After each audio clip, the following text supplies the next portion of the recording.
It began with silence.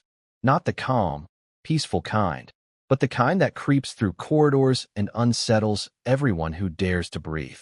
Buckingham Palace had seen its share of scandals, from forbidden affairs to whispered betrayals, but never anything like this.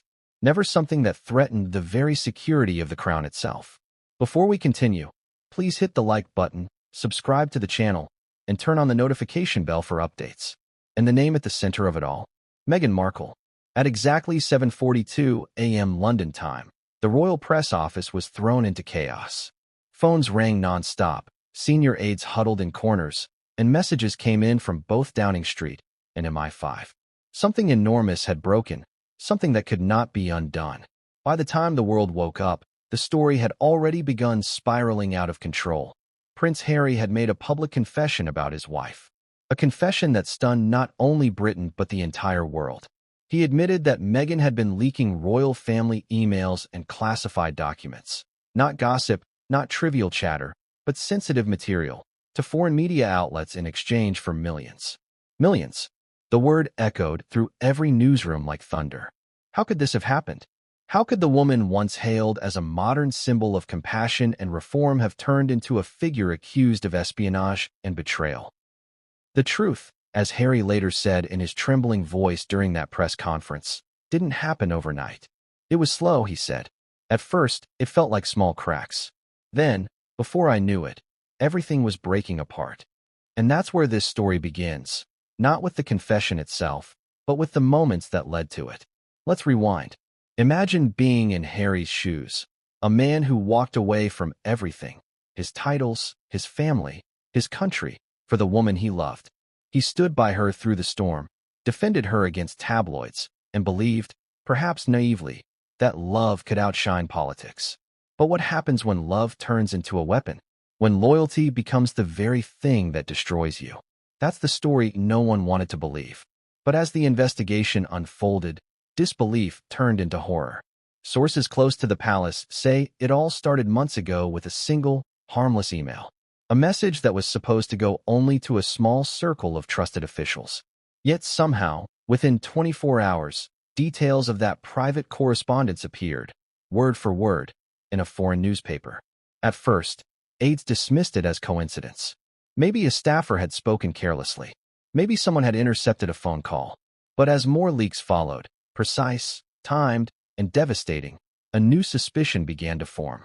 Someone on the inside was feeding information. And the trail, invisible at first, slowly began to take shape. In Montecito, far away from the gray skies of London, life looked perfect. Meghan was photographed laughing with friends, sipping coffee, smiling in interviews about female empowerment and philanthropy. But behind the scenes, investigators later discovered she had been communicating through encrypted accounts. Accounts linked to digital IDs that traced back to offshore servers and private messaging platforms used by certain journalists known for publishing sensitive leaks. Each message was subtle. A line here, a phrase there. But when put together, they revealed something darker. Meghan wasn't just leaking royal gossip. She was allegedly selling access to confidential materials, including government briefings and private family correspondences. When confronted with the first pieces of evidence, Harry reportedly refused to believe it. "There's no way," he told a friend. "She wouldn't do that." He defended her to everyone, just as he had done countless times before. But this time, the whispers didn't fade. They grew louder, because money was involved.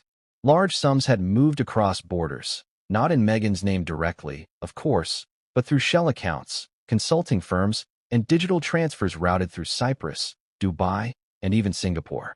Investigators later revealed that one of those payments, nearly $2.5 million, was traced to a media conglomerate with ties to a foreign government. Still, Harry tried to see the best in her. He wanted to believe that there was some explanation, something that made sense. But deep down, as he later admitted, the unease was growing. He noticed how Meghan had become obsessed with certain conversations, asking about emails, protocols, and names of staff members who handled internal correspondence. She said she just wanted to understand how things worked, Harry said. But now I realize she was studying the system, not out of curiosity, but strategy. By the time British intelligence stepped in, the damage was already extensive. Files had been copied, accounts compromised, royal emails that discussed diplomatic exchanges, and even international security matters had been mirrored onto foreign servers. The UK government could no longer ignore it. Behind closed doors, King Charles ordered a full internal review. The Prime Minister was briefed. MI5 agents were assigned to track digital fingerprints and analyze where the breaches originated. Within days, the pattern became undeniable. Every trail led back to one person: Meghan Markle. The next step was painful because it meant bringing Harry in. Picture that scene: an emergency meeting inside a soundproof room at Buckingham Palace. Charles, grim and composed, senior advisors watching in silence, and Harry, pale, tense, barely holding it together, sitting across from men in suits showing him screenshots and transaction reports, each image slicing deeper into his belief that he could trust his wife completely. At first, he denied it. "You've got the wrong person," he said. But then one agent laid a tablet in front of him, showing an email log, the sender's account registered under Meghan's known alias. Attached were classified documents, some marked confidential diplomatic correspondence. Harry's jaw reportedly locked. His eyes darted across the page as if searching for some flaw, some sign that it was fabricated. But there was none. The timestamps matched perfectly. That night, Harry didn't sleep. He stayed awake in the quiet of the palace, staring at old photos, the wedding, the baby announcement, the smiles that once seemed unbreakable. Somewhere between the vows and the headlines, something had gone terribly wrong. And here's the part that stings. This wasn't the first time someone had warned him. William had. Charles had. Even the late Queen had expressed gentle caution, urging him not to trust fame too much, not to let love blind him to reality. But Harry had brushed them all off, insisting Meghan was misunderstood. Now, reality had arrived at his doorstep in the form of classified evidence and an international scandal. By morning, the palace's crisis team had convened. Statements were drafted but held back. The British government was preparing to go public, but King Charles wanted one thing first: honesty. And so, in an extraordinary move, he asked Harry to tell the truth before the world found out. It was a decision that would forever redefine the Sussex legacy. When Harry stepped onto that stage, cameras flashing, microphones bristling like spears, his face said everything. This was not the confident, rebellious prince who once walked away from royal duties with pride. This was a broken man caught between love and loyalty. He began simply: "I owe the truth to my country." The air froze. He spoke of mistakes, of misplaced trust, of being blinded by the hope that the woman he loved wanted only what was best for them. "I wanted to protect her," he said. "I wanted to believe the world was against us. But it turns out, I was protecting someone who was protecting something else entirely." The crowd went silent. No interruptions. No applause. Just shock. Harry's voice cracked when he finally said the words that would change everything. "My wife has been in communication with foreign media organizations, sharing royal correspondences and documents that should have never left the family's possession. I did not know at first, but when I did, I came forward." Those last 3 words hit like a grenade. He came forward. It meant he had been the one to alert authorities, not as a prince, but as a citizen of the United Kingdom. It was the ultimate act of betrayal for some, and of redemption for others. The room erupted with questions, reporters shouting over each other, flashes exploding in his face. But Harry said nothing more. He simply turned, nodded once to the press secretary, and walked off stage. Within minutes, the UK National Security Office confirmed that a criminal investigation was underway. And just hours later, word leaked that Meghan had been detained for questioning at her Montecito estate under international cooperation laws. Outside the gates, cameras rolled. Helicopters hovered. Neighbors peeked from behind curtains as FBI agents escorted her to an unmarked vehicle. The woman once photographed on red carpets was now framed in the cold glow of police lights. But what the world didn't know then was that this arrest was only the beginning. Because hidden behind those leaked emails were darker truths, communications that hinted at something far bigger than simple media leaks. Investigators would later discover coded exchanges, hidden payments, and mysterious contacts that suggested an organized operation. And as British and American intelligence joined forces to unravel it, one chilling question surfaced again and again. Was Meghan Markle acting alone, Or was she part of something far more dangerous? Harry, meanwhile, vanished from the public eye. Friends said he retreated into silence, torn between relief and grief. He had exposed the truth, yes, but at what cost? The woman he once called the love of his life was now facing possible charges of treason under UK law. And yet, despite everything, insiders claimed he still couldn't stop defending her. He believes she's being manipulated, one confidant said, that there's someone behind all of this. Someone pulling strings. Maybe he's right, maybe not. But one thing's for sure, the storm is far from over. Because the files recovered from Meghan's encrypted devices, the ones locked away in evidence storage, hold more than just private emails. They contain details of secret royal operations, foreign correspondences, and even personal exchanges between members of the monarchy that were never meant to see daylight. If those files ever reached the public, the fallout would be catastrophic. And here's the twist that keeps everyone on edge. There's still one missing device, an encrypted tablet that Meghan used for private communications. It was never recovered during the raid.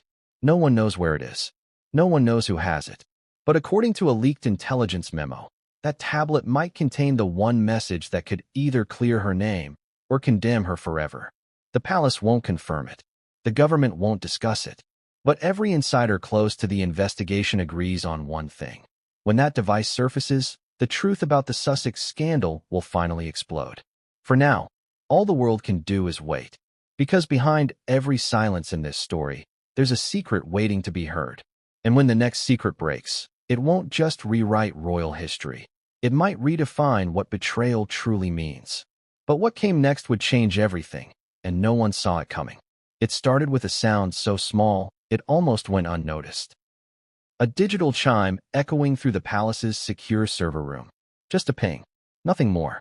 But that single ping would trigger one of the most catastrophic nights in royal history. At exactly 11:43 p.m., inside Buckingham Palace, a silent alarm blinked red across a monitor labeled Encrypted Channel, Priority 1.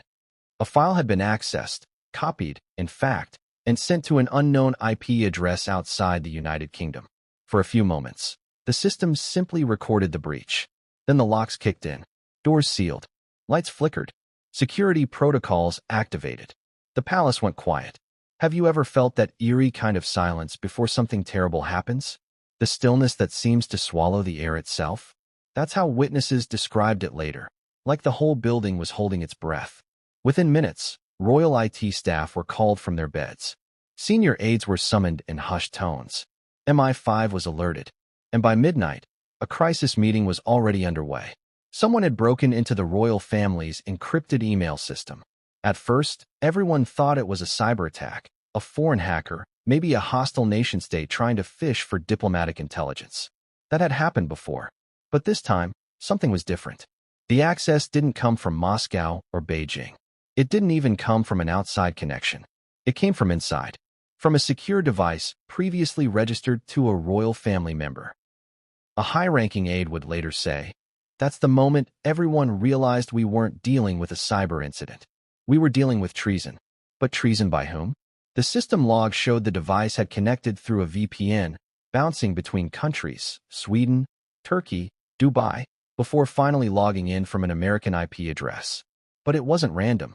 Each connection followed a pattern someone had meticulously planned. And then came the most chilling discovery. The device's name. Montecito 1. For those who don't follow royal tech protocols, every official device connected to the palace network has a label. KP for Kensington Palace. BP for Buckingham. But Montecito? That was no internal code. That was the home base of Prince Harry and Meghan Markle. The room went cold. A single look passed between two intelligence officers before one of them whispered, This is internal." By 1 a.m., emergency encryption locks had sealed every royal email account. Every digital portal to the crown was frozen. The Queen's former private secretary, now advising King Charles, called it a blackout of trust. Phones were confiscated. Staff were questioned. Royal advisors were ordered to remain on site until the source could be confirmed. Meanwhile, across the Atlantic, the California night was calm. Montecito was sleeping. The ocean air drifted through quiet streets while the British monarchy was spiraling into chaos. What no one yet realized was that the information stolen wasn't gossip. It was classified. Documents involving international aid negotiations, foreign embassy communications, and even private royal security protocols. One of the files, later confirmed by investigators, contained the itinerary for an upcoming high-level meeting between King Charles and Middle Eastern diplomats. Information that, if leaked, could compromise national safety. And someone had taken it. When dawn broke over London, King Charles was informed personally. The monarch, known for his composure, reportedly went silent for several minutes before saying only 4 words, "Get my son here." At that moment, Harry was asleep in Montecito. He had no idea what was unfolding thousands of miles away. No idea that his name was being whispered in the same breath as security breach and national investigation. Back in the palace, the corridors buzzed with tension. Officials spoke in half-sentences. Guards were doubled. Even the senior butlers, men who had served the royal household for decades, said the atmosphere was like a storm about to break. Because behind the royal smiles and ceremonies, there had always been rules, lines that could never be crossed. And someone had just crossed the thickest one of all. By mid-morning, British intelligence had confirmed the data had not just been copied, it had been transmitted. Sent to a private, encrypted email address associated with a well-known international journalist. A journalist infamous for exposing confidential state information. The journalist's servers were located in Europe. The payment trail, however, led elsewhere. Offshore accounts, cryptocurrency transfers, digital receipts under names that didn't exist 6 months prior. This wasn't just espionage. It was commerce. Someone had sold the monarchy's secrets. But who would dare? Who had the access, the motivation, and the boldness to think they could get away with it? One investigator, speaking anonymously to the press later, said, "It wasn't a question of who could. It was a question of who would benefit most." Every finger pointed in one direction. That night, Harry's private phone buzzed with a coded message from one of his former royal aides. "Urgent. Contact your father. Private line only." He ignored it at first, thinking it was another attempt to pull him back into palace drama.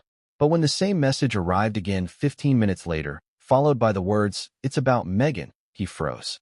Across the ocean, inside Buckingham Palace, the investigation was accelerating. MI5 agents were cross-checking digital fingerprints, tracing every login, every transfer. And every single trace led to the same digital signature. It was unmistakable. Meghan Markle's. Of course, the palace didn't announce this right away. They couldn't. The implications were too severe.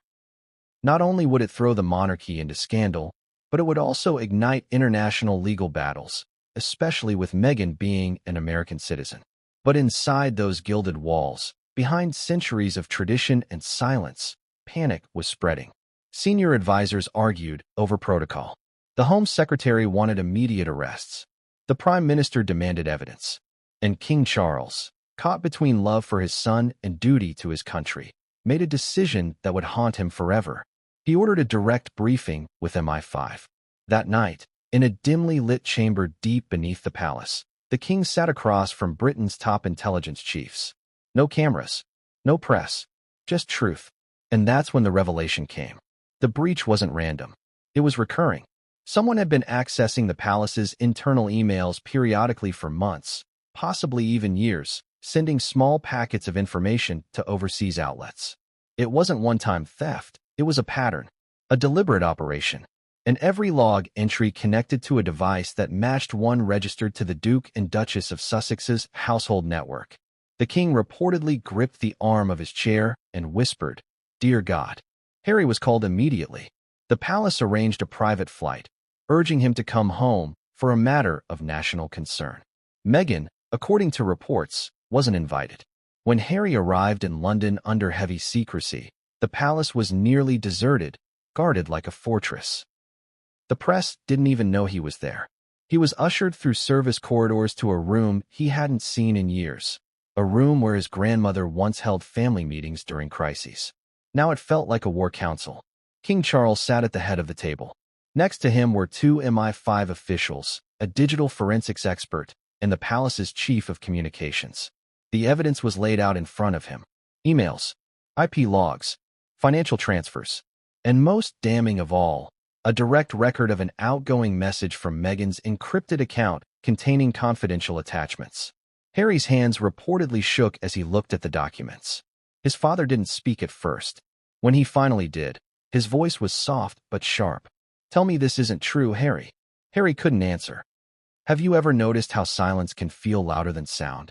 That was the morning in Montecito, the kind of stillness that feels staged, like nature itself was waiting for a scream. Meghan Markle woke up to the sound of her phone buzzing against the nightstand. Dozens of missed calls. Messages from unknown numbers. One from a contact labeled simply H. Her husband. She blinked, disoriented, as the California light poured through the curtains. It was barely dawn. The house was too quiet. No coffee machine, no Archie giggles, no background noise from staff.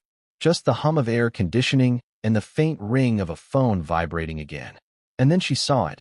Harry's message. "We need to talk. Now." She frowned, still half asleep, scrolling through the other notifications. CNN, BBC, Sky News. Her name trending across every platform with one word attached: leak. Her pulse quickened. For a moment, she thought it was another smear campaign, another tabloid stunt. But when she opened one of the links, her breath caught. A breaking news banner stretched across the screen. Buckingham Palace in security crisis. Investigation underway. Underneath it, smaller text. Unauthorized royal correspondence traced to California IP address. Her stomach dropped. Across the ocean, the palace was in lockdown. But in Montecito, a very different kind of chaos was about to begin. Because by the time Meghan's coffee hit the table, 2 black SUVs had already pulled up outside her mansion. No sirens. No flashing lights. Just quiet authority. Inside one of them sat a representative from U.S. Federal Intelligence, cooperating with MI5 under an urgent bilateral agreement. They weren't here for questions. They were here for evidence.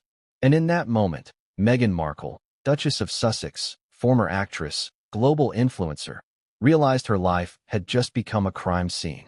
But let's back up a few hours. While London was unraveling, California was still asleep. The transatlantic timeline meant that by the time the palace declared a state of emergency, it was just mid-evening in Montecito. Somewhere between dinner and dessert, Meghan's phone had received an alert from her encrypted account, a small digital ping she barely noticed. It read, "Upload complete." She assumed it was one of her assistants transferring media files or notes for her podcast. She didn't check. Why would she? The system was private, the encryption military-grade. But that single upload, just a few megabytes of data, was what MI5 had traced back to her. The breach that silenced the palace had been triggered from her own digital footprint. And the strange part? It wasn't just royal correspondence that had leaked. It was also attachments labeled Royal Strategic Council, documents that contained private communications between King Charles, the Prime Minister, and select ambassadors. How would Meghan have even had access to those? The answer came later, through forensic tracing. She'd allegedly obtained the materials using login credentials stored on one of Harry's old devices still authorized within the palace network. A tragic irony. The very trust Harry once gave her had been turned into the weapon that brought them both down. By mid-morning California time, the neighborhood was swarming. Unmarked vehicles parked at discreet distances, journalists hovering near gates pretending to be joggers, drones buzzing faintly overhead. Meghan's security team tried to manage it, but they were outnumbered. She called Harry again. No answer. She texted. No reply. That's when she began to realize something far worse was happening. Minutes later, the doorbell rang. A calm male voice spoke through the intercom. "Ms. Markle, we're with federal authorities. We have a cooperation warrant from the United Kingdom. We'd like you to step outside, please." Her hands trembled.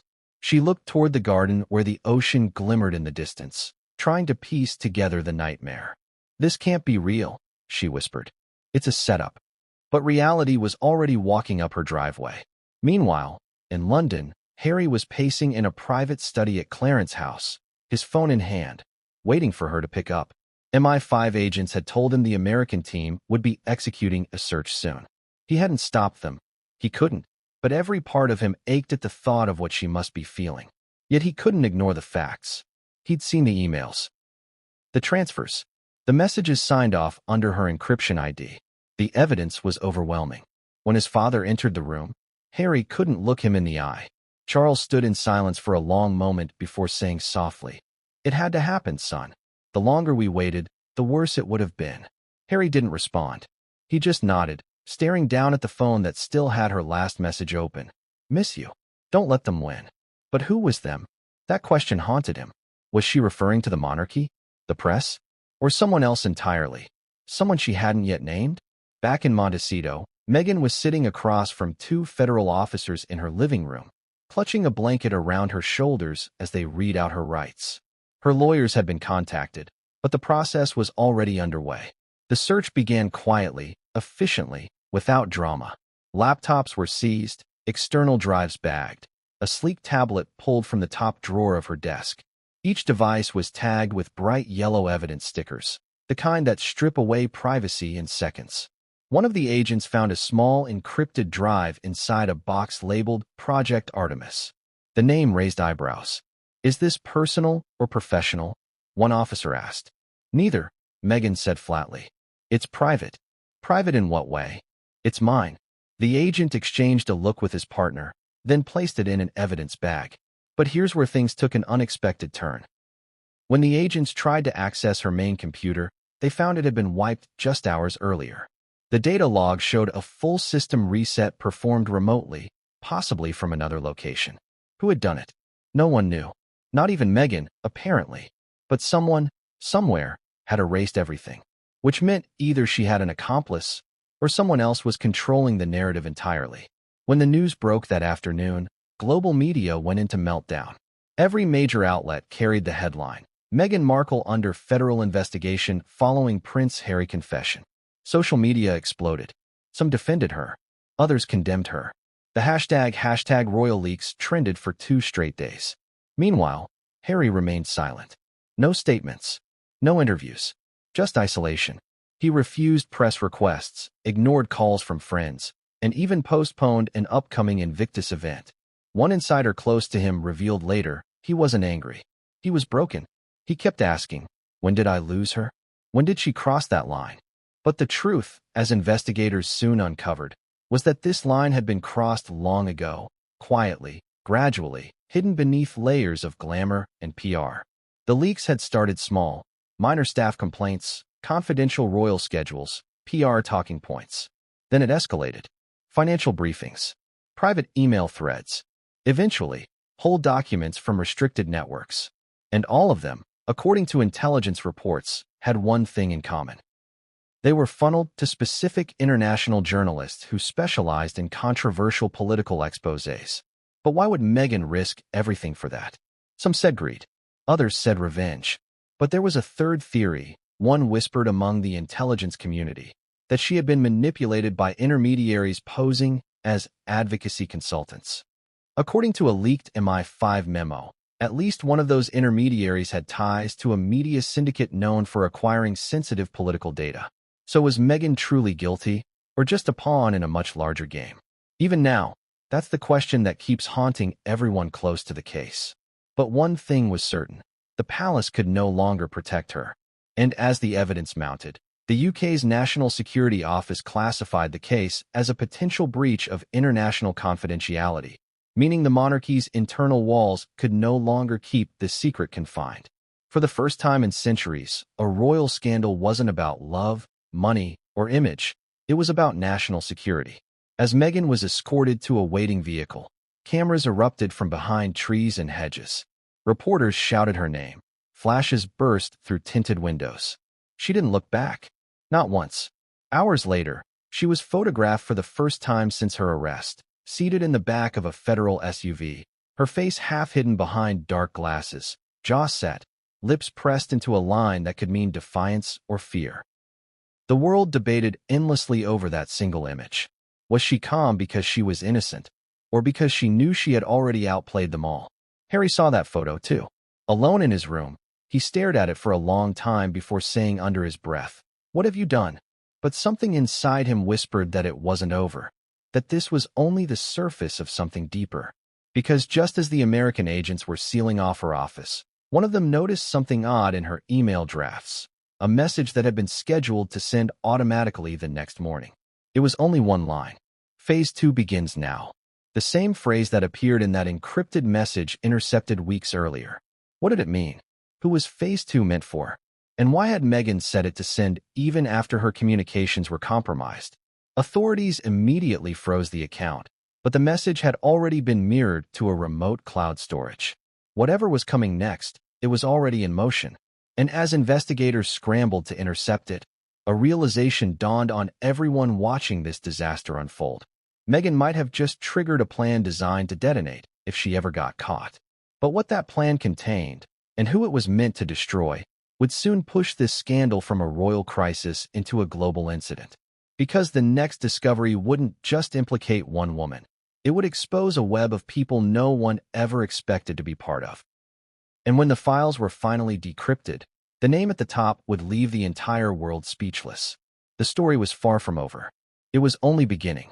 But what came next would change not only the monarchy, it would change history itself. The first story broke just after midnight London time. A headline that would ripple across the entire world in a matter of hours. Exclusive, private royal correspondence reveals rift, financial secrets, and internal tension. It appeared on a foreign news site known for its explosive exposés. Within minutes, the link was shared across Twitter, Telegram, and Reddit. By sunrise, every British paper had picked it up. The leaks weren't just rumors. They were word-for-word reproductions of royal emails. Every detail matched perfectly. The phrasing, the formatting, the private tone. The world gasped. The palace panicked. This was the first leak that shook the crown. The emails contained intimate, never-before-seen conversations between senior royals discussing the monarchy's financial restructuring, trust funds, and confidential plans for upcoming charity reforms. The tone of those messages wasn't flattering. There were frank opinions about certain nations, coded remarks about members of parliament, and even private frustrations between family members. The reaction was immediate.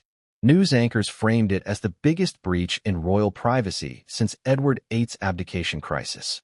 Parliament demanded an internal review. Security experts called it an unprecedented cyber event with diplomatic implications. But to the royal family, it was something far more personal. Because in those messages, between signatures and polite courtesies, there were glimpses of their raw humanity. Sarcasm, irritation, weariness. Words never meant for the world's eyes. And now, the world was feasting on them. Prince William was reportedly livid. He had always been cautious with internal communications, often preferring face-to-face conversations. Now he saw his private messages dissected by the press, turned into fuel for public outrage. The king, according to insiders, went silent. He didn't storm, he didn't shout. He simply sat in his study, reading line after line of what was supposed to be sacred trust, laid bare for profit. And across the ocean, Meghan Markle opened her laptop. The story was everywhere. Every network, every feed, every trending list. She stared at the screen, expression unreadable.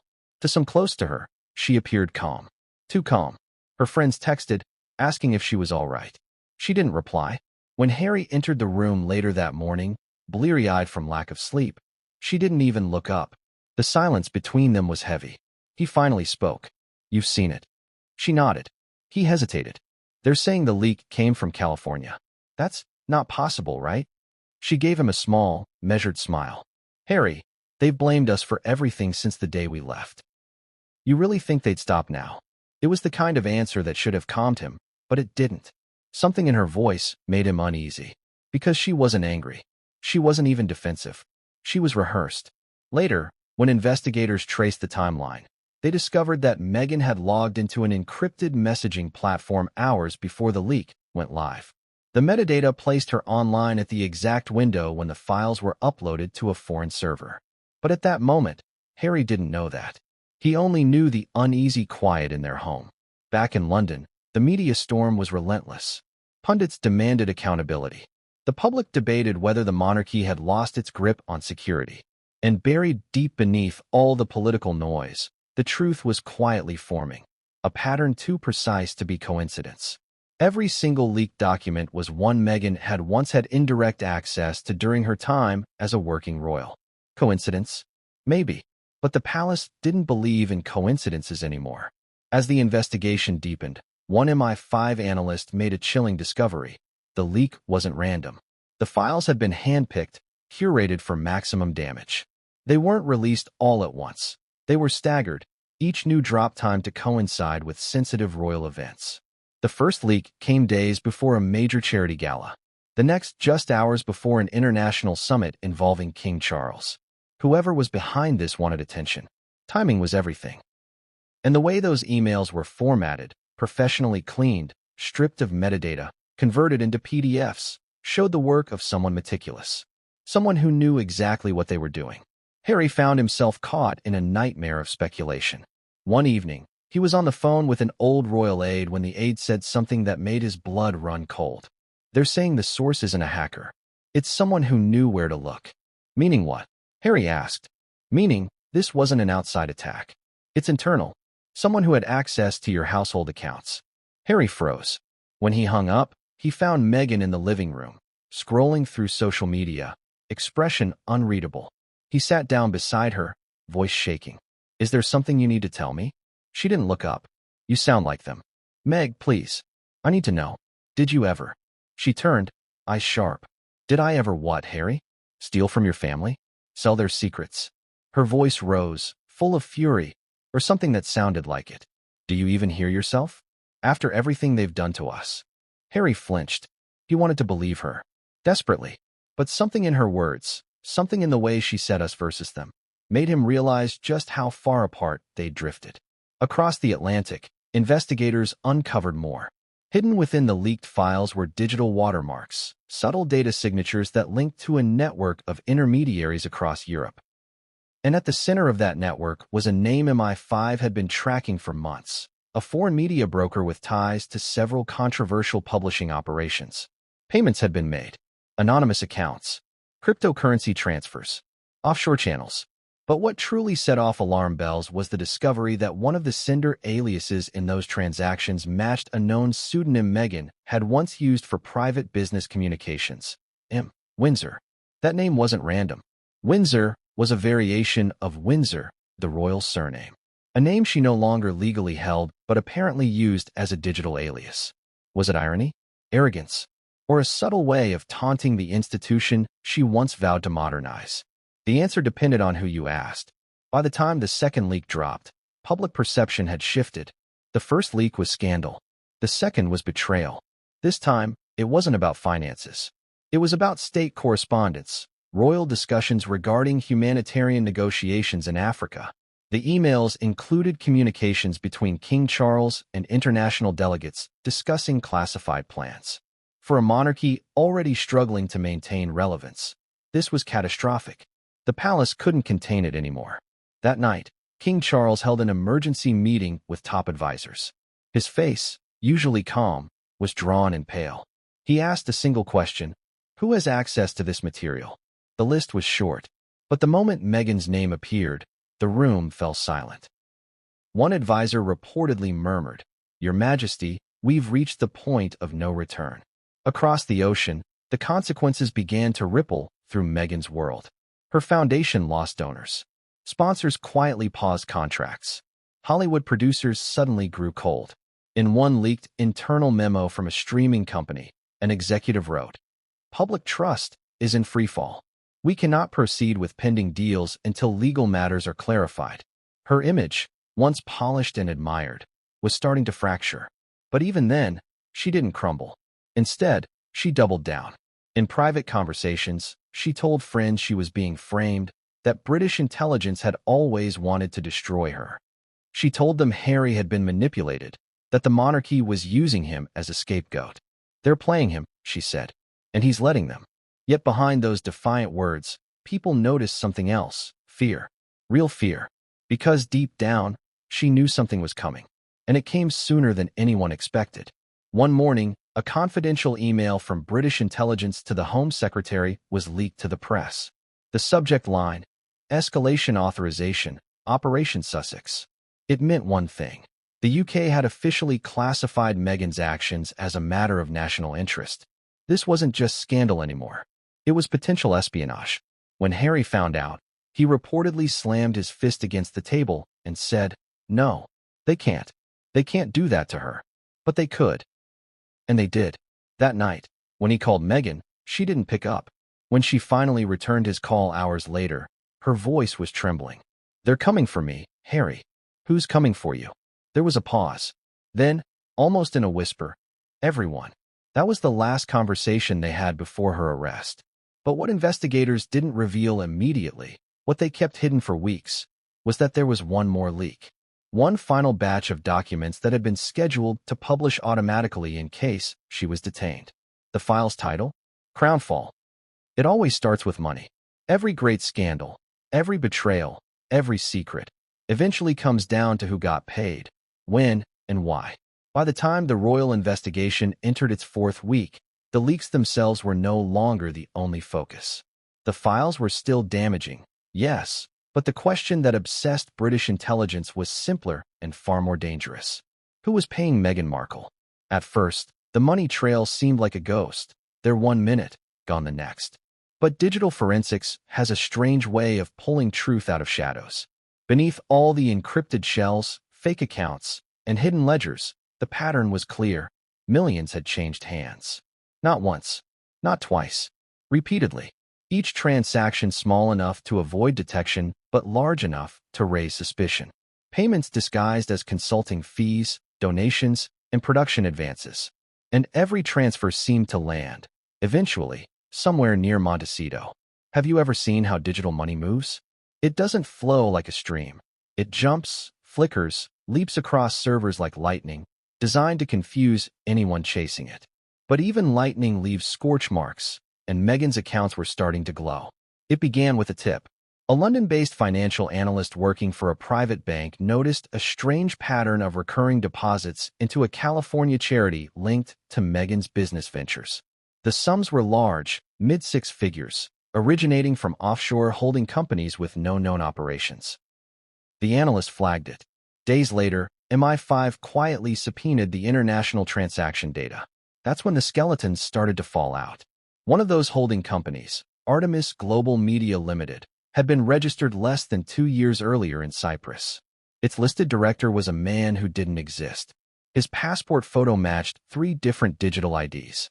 Another company, Horizon Initiative, appeared to be based in Dubai.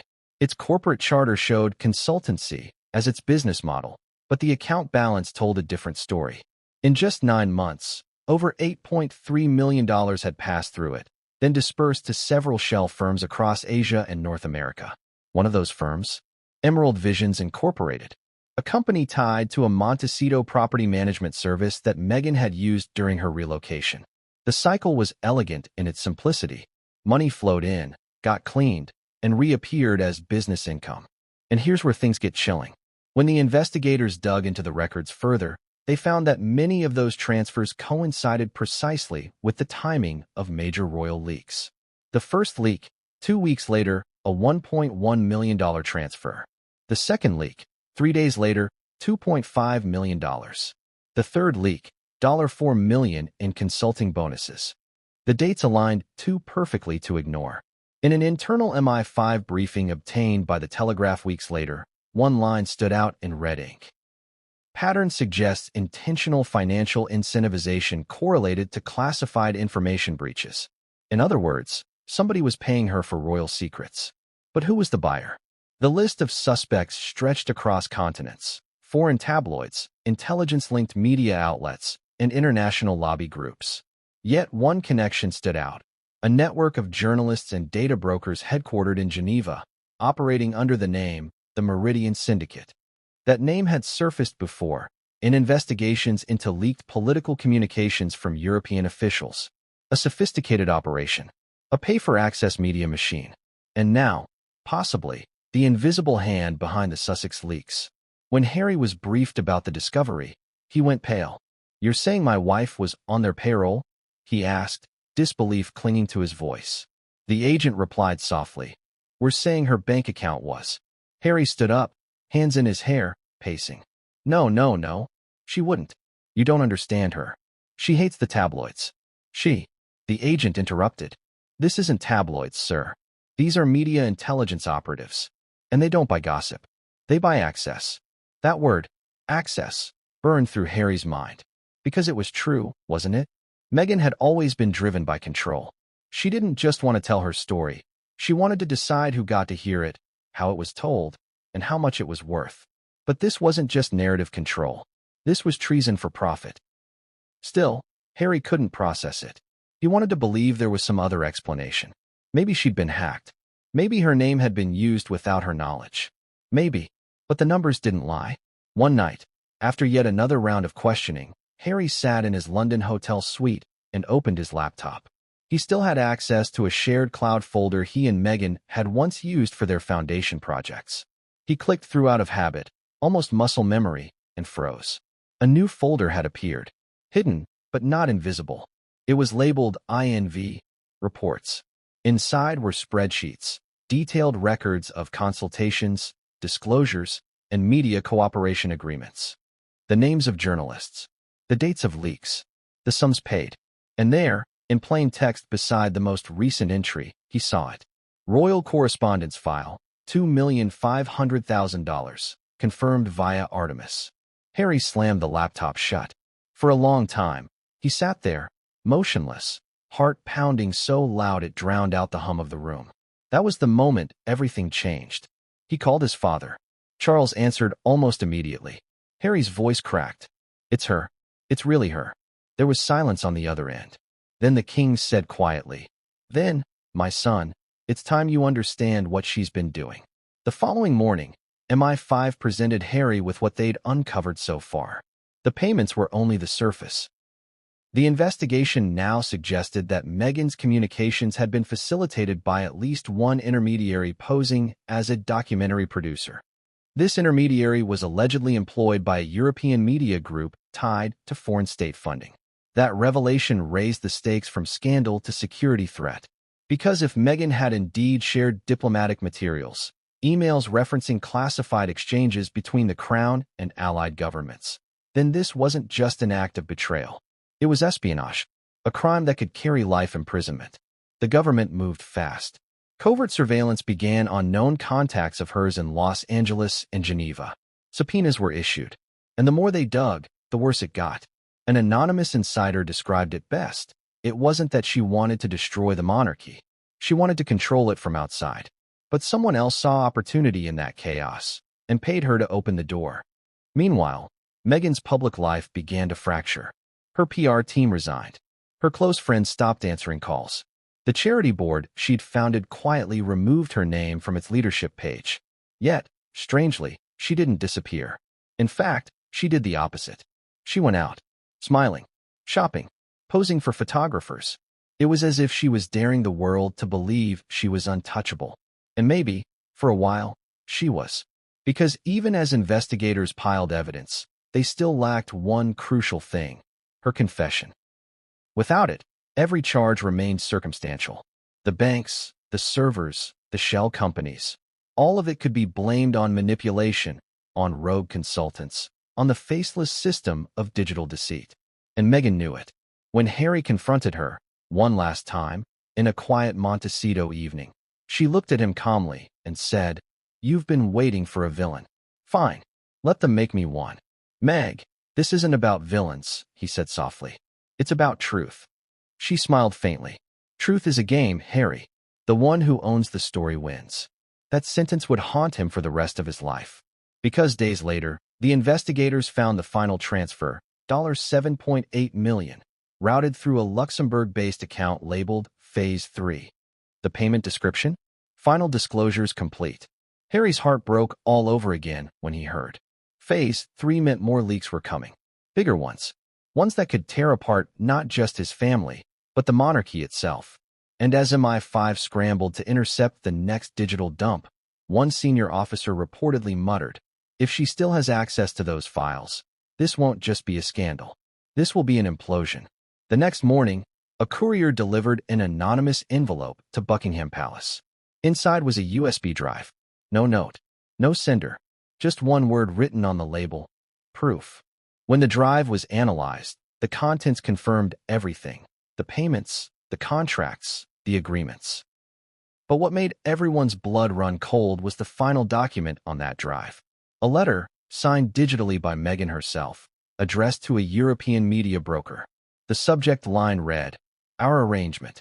In it, She outlined the terms of her cooperation, referring to certain family correspondences as valuable sources of political and cultural insight. She ended with a sentence that burned through the intelligence report like acid. "You'll have everything once the next phase is complete." The drive was dated just days before her arrest. Harry saw it, and that was when he finally understood. This wasn't a misunderstanding or manipulation or coincidence. It was deliberate, and worse, it was done in his name. Because several of the leaked messages had been accessed using his own credentials. The woman he had once sworn to protect had used his trust as her cover. He would later describe that realization as the moment my soul cracked in half. But the story was still unraveling.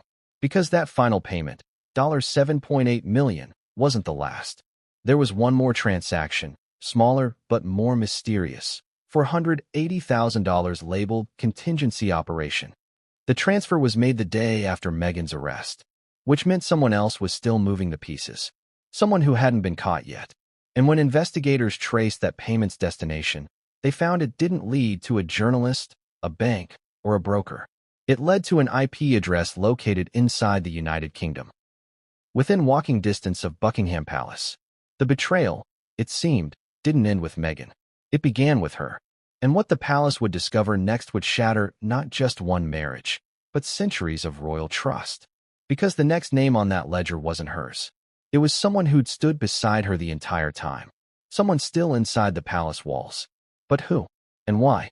That answer would turn suspicion into shock, and make even Harry question whether this scandal had ever truly been hers alone. Have you ever wondered how far greed can stretch?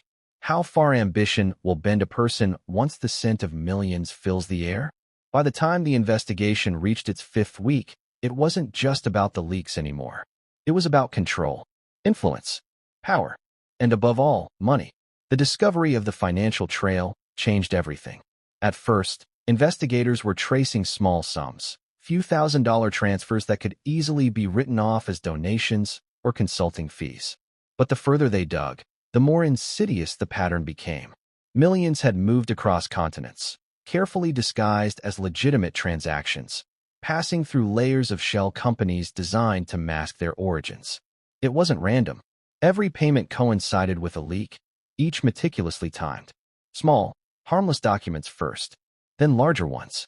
Eventually, strategic communications that could destabilize the monarchy if exposed.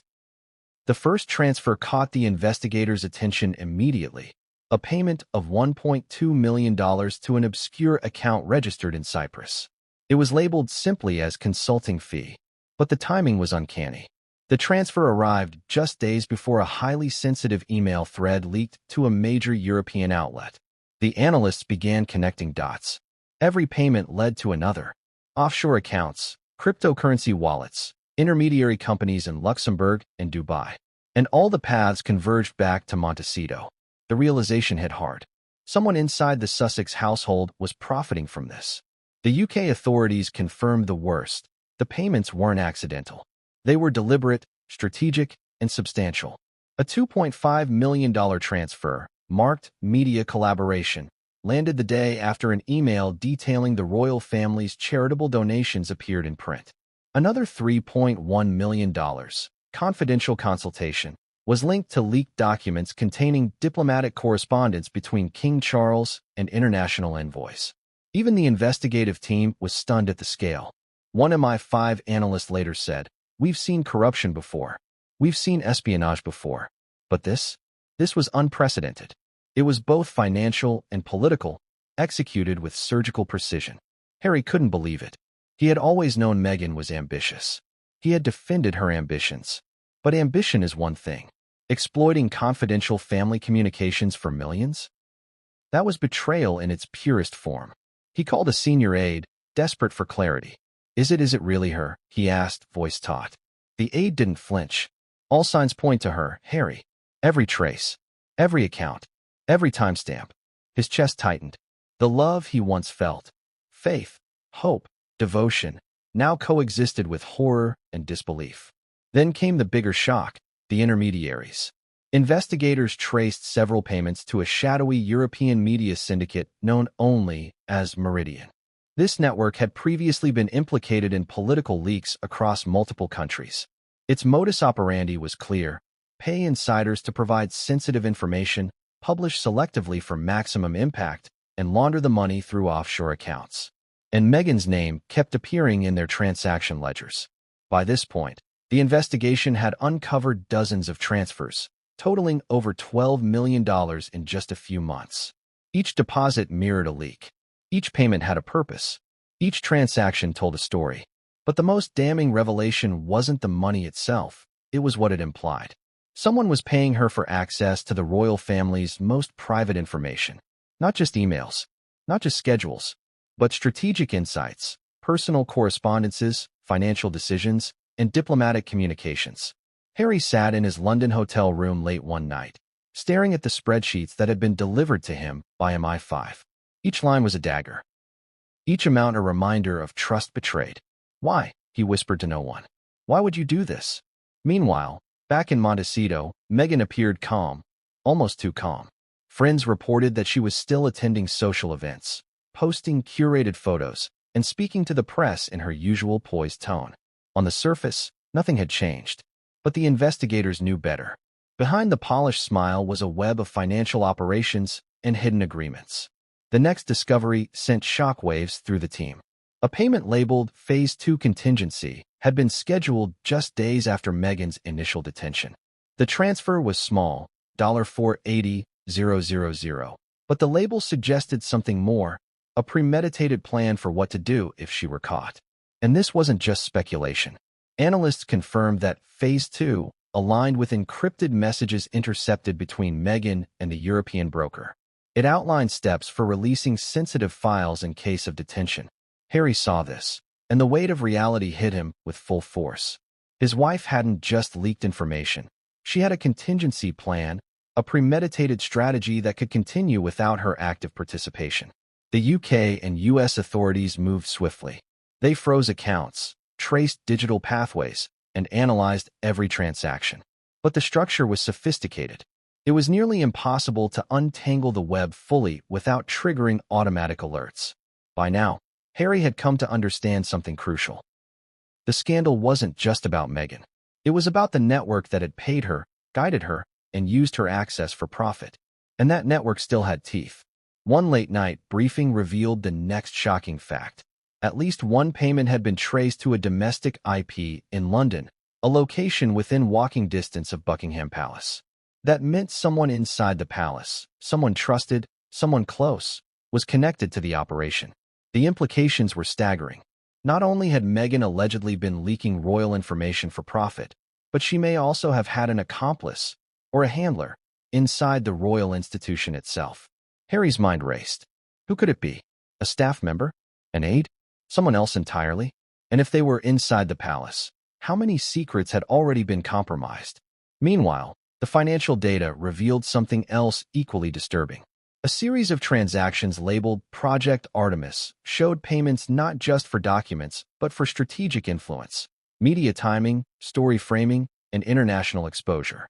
This wasn't just selling information. It was orchestrating a narrative designed to manipulate public perception, maximize impact, and ensure that the leaks reached the right eyes at the right time.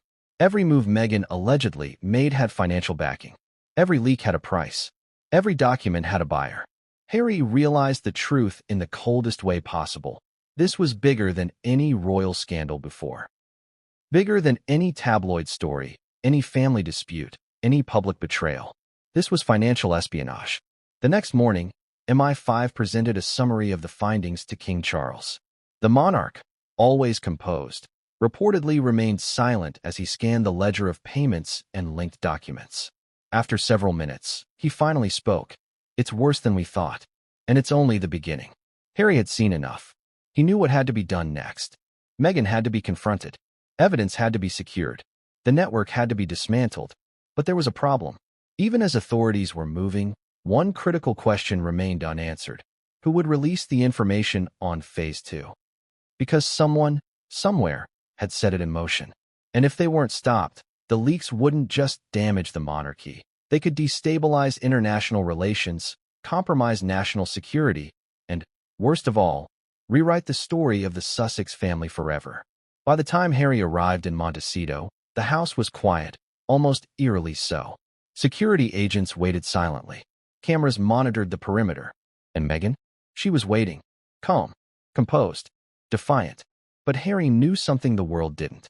The money trail had only uncovered part of the operation. The next discovery, the one that could explain the timing, the leaks, and the contingency plan, was about to reveal a level of coordination so intricate it could only be described as meticulous, almost surgical. And when it came to light, it would force Harry to make a choice that no husband, no son, and no prince had ever faced before. Because the person pulling the strings wasn't just manipulating her, it was manipulating him, too. The question now was simple and terrifying. Who was really in control of this operation? And how far would they go to protect it?